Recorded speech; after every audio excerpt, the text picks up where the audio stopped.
जस्तो ओभरफ्लोको केसमा चाहिँ म अलिकति यो तलको स्लाइडमा जान्छु योभन्दा अगाडि। यहाँ हेर अस्ति हामीले यो फिगर हेरेका थियौँ। यो फिगरमा के थियो भने यसमा तिमीले हेर्छौ भने 8 बिटको एलयु भनेर भनिएको छ। अनि ए र बी दुईवटा 8-8 बिटको भेरिएबल भयो, 8-8 बिटको भ्यालु भयो। यो सेलेक्ट लाइन छँदैछ, यो आउटपुट भइहाल्यो र ए र बी 8-8 बिटको भेरिएबल भयो। र यो साइन र जिरो फ्ल्यागलाई हेर्छौ भने साइन र जिरो फ्ल्याग चाहिँ केसँग एसोसिएटेड छ भने एएलयुबाट जेनेरेट भइसकेको आउटपुटसँग एसोसिएटेड छ। एएलयुबाट जेनेरेट हुन्छ ए र बी मा जे काम गरिएको छ त्यो अनुसार एएलयुको आउटपुट जस्तो आउँछ, त्यो आउटपुटलाई लिएर जेरो र साइन फ्ल्याग सेट भइरहेको छ। जेरो र स्ट्याटस फ्ल्यागमा चाहिँ आउटपुटबाट कम्बिनेसन लजिक या डिरेक्टली फिड गरिएको छ भने यो क्यारी र भेरिएबल चाहिँ यो एएलयुकै इन्टरनल पार्टबाट यो लजिक लाइन या कुनै एउटा स्टेजबाट आउटपुट झिकेर एक्सरिङ गरेर चाहिँ ओभरफ्लो फ्ल्यागमा फिड गरिएको छ। जेरो र साइन फ्ल्याग चाहिँ आउटपुट फङ्सनालिटी या फङ्सन अफ एएलयु आउटपुट भयो भने ओभरफ्लो चाहिँ के छ, इन्टरनल स्टेजमा भइरहेको कुनै इभेन्टलाई यसले देखाइरहन खोजेको छ। यो फिगरबाट सिम्पली हेर्छौ भने र यहाँ हेर्छौ भने C8 र C9 चाहिँ के हो भन्दाखेरि यो चाहिँ क्यारी आउटपुट हो। यो फ्लिपफ्लपको फ्लिपफ्लप भन्न आयो, फुल एडरको डिफ्रेन्ट स्टेजको क्यारी आउटपुट भयो। C9 या C आउट चाहिँ हामीसँग 8 बिट एएलयु छ भने C9 चाहिँ यो एएलयुकै क्यारी आउट बिट भयो। त्यही भएर यो C9 लाई तिमीले देख्न सक्छौ क्यारी रेजिस्टरमा, क्यारी स्ट्याटस बिटमा पनि डाइरेक्टली जोडिएको छ। भन्नुपर्छ यदि एएलयुमा जेनेरेट भएको रिजल्ट या दुईटा ए र बी को अपरेसन पछि जेनेरेट भएको रिजल्टमा क्यारी एपियर भयो भने डिरेक्टली यो क्यारी फ्ल्याग पनि सेट हुने भयो। र अर्को यो C8 भनेको चाहिँ के हो भन्दाखेरि एएलयुको लास्ट फुल एडर भन्दा अघिल्लो फुल एडर या सेकेन्ड लास्ट फुल एडर। जस्तो एएलयुमा 8 बिटको एएलयु छ भने यहाँ अभियसली 8वटा फुल एडर हुनुपर्छ, 8वटा फुल एडर क्यास्केडेड रूपमा हुनुपर्छ ताकि 8वटा बिट को एडिसन सब्ट्र्याक्सन गर्न मिलोस्। त्यो हुनाले C8 भनेको चाहिँ लास्ट फुल एडर भन्दा अगाडिको क्यारी भयो, जुन चाहिँ म यहाँ माथिको फिगरमा देखाउँछु। यहाँ हेर जस्तो अब एएलयुमा र ओभरफ्लो फ्ल्यागको मात्रै इलिस्ट्रेसन गर्ने यो फिगर भयो, जुनमा चाहिँ अहिले यो रेजिस्टरलाई बिर्सिदेऊ। यो रेजिस्टर भनेको यो हामीले जुन भेरिएबल भनिरहेको थियौँ ए र बी तिनै हो। यो एउटा बी भेरिएबल भयो भने यो एउटा ए भेरिएबल हुनसक्छ। यो ए भेरिएबल भयो र यो एक्युमुलेटरको रूपमा नि पढ्छौँ हामीले अहिले पछि। त्यो भन्दा नि यहाँ यति पार्टलाई हेर, यहाँ हेऱ्यो भने के छ भन्दाखेरि यो प्यारलल एडर भयो। यदि 8 बिटको एएलयु छ भने यो प्यारलल एडर यो 7वटा फुल एडर छ यहाँ र यो चाहिँ 8औं फुल एडर भयो। र CN चाहिँ के हो भन्दाखेरि यो चाहिँ यो भनेको यदि यो CN भनेको चाहिँ हाम्रो 8 बिटको एएलयु या अघिको फिगरसँग कम्पेयर गर्ने भने यो भनेको C8 भयो भने CN+1 भनेको चाहिँ यो N+1 भनेको चाहिँ 9 भयो या C9 या C आउट भयो।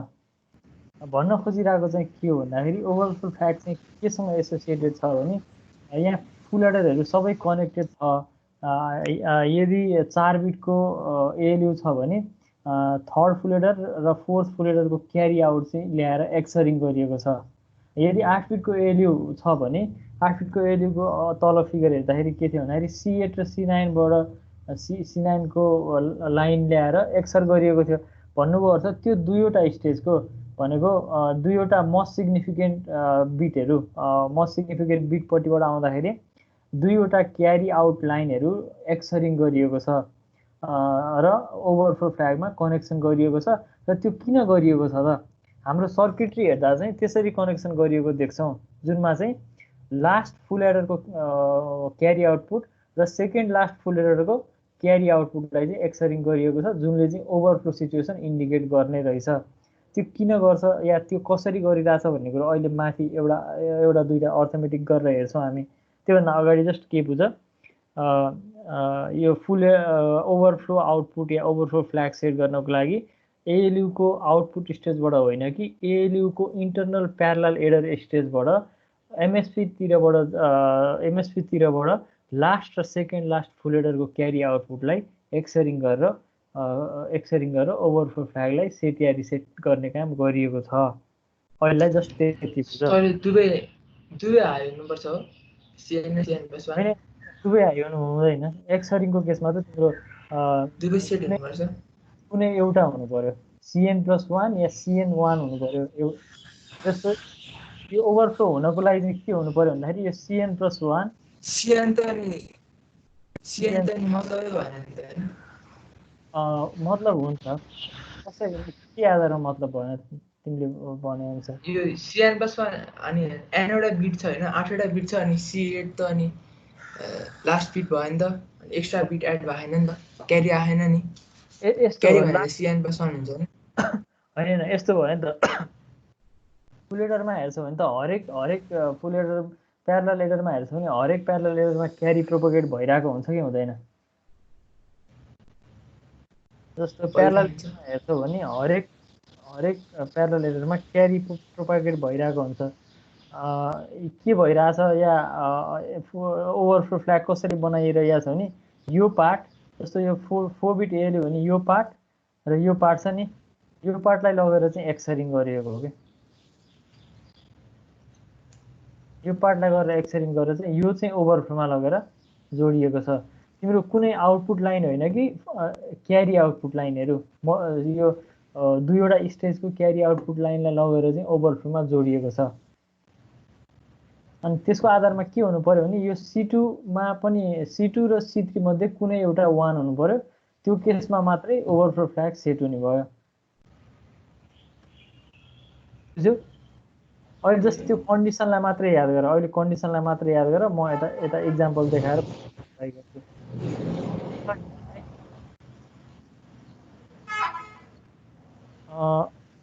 त्यही भएर यो ओभरफ्लो फ्ल्याग सेट हुनको लागि CN+1 पनि CN+00 01 10 र 11 को केस छ भने यो दुईवटा केसमा मात्रै ओभरफ्लो फ्ल्याग सेट हुने भयो। अरु केसमा चाहिँ ओभरफ्लो फ्ल्याग सेट नहुने भयो।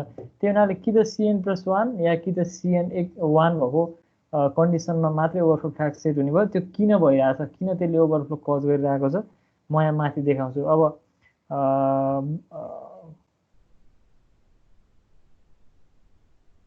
कतिपयले बुझ्यो पनि होला। जस्तो CN र CN+1 भनेको चाहिँ रिजल्ट होइन कि यो चाहिँ के भयो do not represent the register भन्नुको अर्थ चाहिँ यो कुनै स्टोरेजमा लगेर राखेको छैन या कुनै भेरिएबलको आउटपुट भ्यालु पनि होइन।